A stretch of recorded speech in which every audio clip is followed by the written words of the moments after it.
আসসালামু আলাইকুম অনলাইনবাসী। আজকে আমি আপনাদের দেখাতে যাচ্ছি একটি ছোট সুপারি বাগান। বাগানটি আপনাদের জন্য অতটা ইন্টারেস্টিং নাও হতে পারে, but I want to do some interesting project here. তারই ধারাবাহিকতায় বাগান পরিষ্কার পরিচ্ছন্নতার কাজ শুরু করে দেওয়া হয়েছে। চলুন দেখা যাক।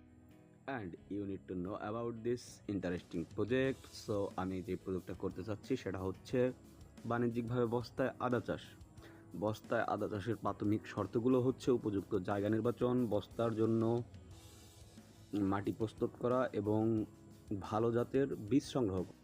বন্যা কবলিত এলাকা হওয়ার কারণে প্রত্যেক মৌসুমেই আমাদের এলাকা প্লাবিত হয়, যে কারণে নিচু জমিগুলোতে পানিতে ভরে যায়, আর সেজন্য সব জমিতে আসলে আদা চাষ করা সম্ভব হয়ে ওঠে না। সেক্ষেত্রে আমার এই সুপারি বাগানটা বেশ ইন্টারেস্টিং। এটা হচ্ছে অন্য অন্য জমির চাইতে উঁচু। ইচ্ছা করলে এখানে অনেক আদা চাষ করা যাবে, 1000-2000 বস্তা। বাগান পরিষ্কার করার দায়িত্বে আছেন আমাদের একজন প্রতিবেশী ভাই। আমরা খুব দ্রুতই বস্তা এবং মাটি সংগ্রহের কাজে লেগে যাব, যেহেতু আদা চাষের প্রস্তুতি থেকে শুরু করে ফসল ঘরে ওঠানোর জন্য একটি লম্বা প্রক্রিয়ার মধ্য দিয়ে যেতে হয়। সেজন্য আপনাদের সব ব্যাপারে একসাথে জানানো সম্ভব হচ্ছে না। ধাপে ধাপে পর্ব আকারে আমি আপনাদের সকল কার্যক্রম দেখানোর চেষ্টা করব ইনশাল্লাহ। আশা করি আপনারা উপকৃত হবেন। একই সাথে বস্তায় আদা চাষের ব্যাপারে কিছু তথ্য, যেসব তথ্য থেকে আপনি উপকৃত হয়ে আপনিও চাষ করতে পারেন বস্তায় আদা। আমরা এই বছর 180 বস্তায় পরীক্ষামূলকভাবে আদা চাষ করেছি। 3টি জাত নিয়ে কাজ করেছি। 3টি জাতের মধ্যে যেই জাত থেকে আমরা ভালো ফলন পাবো, পরবর্তীতে ইনশাল্লাহ সেই জাতটি নিয়ে কাজ করার ইচ্ছা আছে। পরীক্ষামূলকভাবে বস্তায় আদা চাষের জন্য আমি 3টি আলাদা আলাদা জাতের আদা রোপণ করেছি।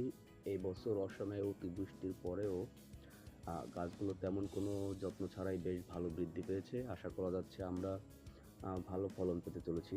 3টি আলাদা আলাদা জাতের আদা বৃদ্ধি ও আবহাওয়া উপযোগিতায় রয়েছে বেশ কিছু তারতম্য। আপনারা চাইলে পরীক্ষামূলকভাবে বস্তা আদা চাষের বর্তমান অবস্থা নিয়ে একটা ভিডিও দেওয়া যেতে পারে। দিয়ে ঘেরা যে জায়গাটি দেখতে পাচ্ছেন, এটি মূলত আমাদের পারিবারিক সবজি বাগান। সারা বছর শাক সবজির চাহিদা পূরণে এই জায়গার গুরুত্ব অপরিসীম। যদিও মাচায় বর্তমানে চাল কুমড়া ও ধুন্দুল গাছ থাকার কারণে আলাদাভাবে যত্ন নেওয়া ও আগাছা পরিষ্কার করা হচ্ছে না, তবে শীতের আগেই শীতকালীন সবজি চাষের জন্য পুরো জায়গাটি প্রস্তুত করে ফেলার ইচ্ছা আছে ইনশাল্লাহ। কৃষি ও কৃষক প্রেমীদের জন্য অফসাইড জোনের সৌজন্যে আমরা কৃষি বিষয়ক এমন অনেক ভিডিও আপনাদের উপহার দিতে চাই ইনশাল্লাহ। পারিবারিকভাবে সকলেরই একটি সবজি বাগান থাকা খুবই জরুরি। অর্গানিক শাকসবজির যোগান এবং অতিরিক্ত অর্থ ব্যয় হওয়া থেকে পরিবারকে বাঁচাতে পারিবারিক সবজি বাগানের গুরুত্ব সত্যিই অপরিসীম। চাষের জন্য খোলা আকাশের নিচে কোনো জমি আমরা কেন সিলেক্ট করিনি সে ব্যাপারে আপনাদের মনে কৌতূহল থাকতে পারে। তবে আদা চাষের জন্য খোলা আকাশের নিচে, যেখানে সরাসরি রোদের আলো তাপ পড়ে, সেরকম জায়গা আসলে উপযুক্ত নয়। অধিক রোদ ও তাপ আদার সর্বোচ্চ ফলন হওয়ায় বাধা সৃষ্টি করতে পারে। গাছের ছায়াযুক্ত আর অল্প রোদ পড়ে থাকে, আমরা সাধারণ ভাষায় যাকে বলি মিষ্টি রোদ, সেরকম জায়গাগুলো বস্তায় আদা চাষের ক্ষেত্রে তুলনামূলক বেশি উপযুক্ত।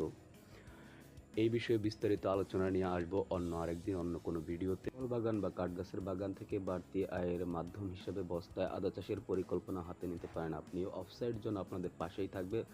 ধন্যবাদ ধৈর্য সহকারে ভিডিওটি দেখার জন্য। আল্লাহ হাফেজ। আসসালামু আলাইকুম।